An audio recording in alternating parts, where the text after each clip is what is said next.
but it's the 2013 report on technical barriers to trade, authored by the USTR.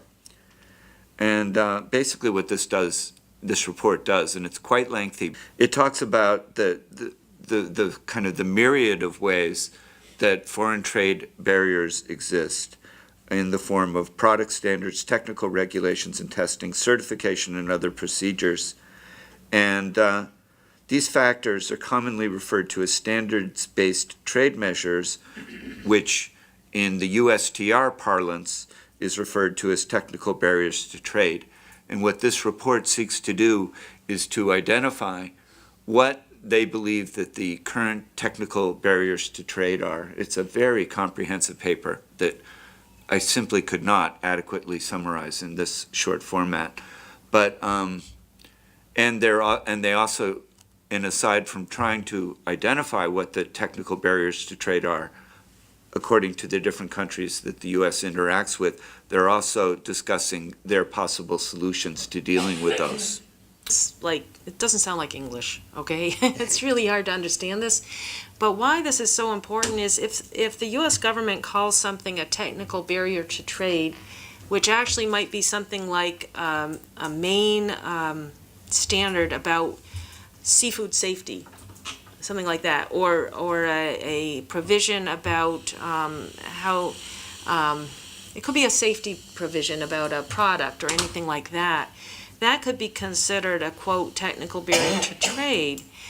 And so it really gets, and so there could be a treaty that says, well, we want to reduce all these barriers, which might be health and safety regulations. We want to reduce these barriers so that trade is more free.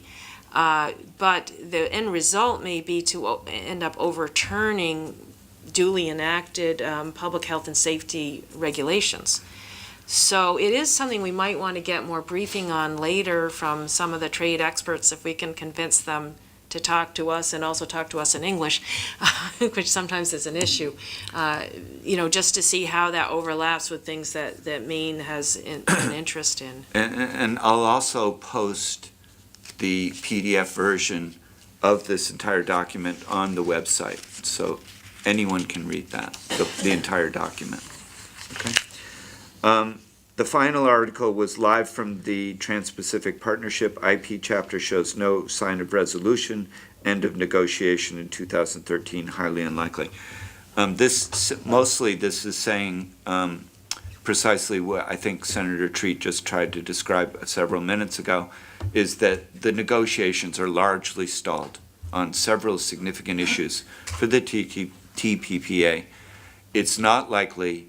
In fact, people in this article seem to suggest that it was impossible for the TPPA to be finalized in October, which was the original plan, and that it's highly doubtful that it will even be finalized at the end of this calendar year.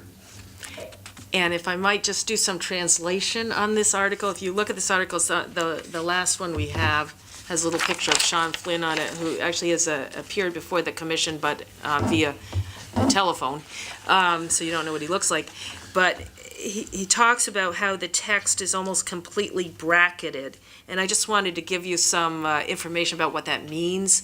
When the U.S. government offers a text, they put brackets around things that really are not decided by anybody, that there's still controversy on. And so when you have a text where, sometimes the text is, 10 pages of text and there's brackets around 3 paragraphs, but he's saying here, from what they know, pretty much everything is in a bracket that's in that. So it gives you a sense of where the countries are on that particular issue, which again, we focused on the pharmaceutical end, but I would just mention that there's all kinds of implications for access to information on the internet, and also textbooks in schools, and whether or not you have to, you can make copies of things, for example, and of partial texts and bring it to your classroom as a professor. I mean, it gets way out there on a whole lot of issues that we haven't discussed, but that's all part of this intellectual property discussion. So, yes, go ahead.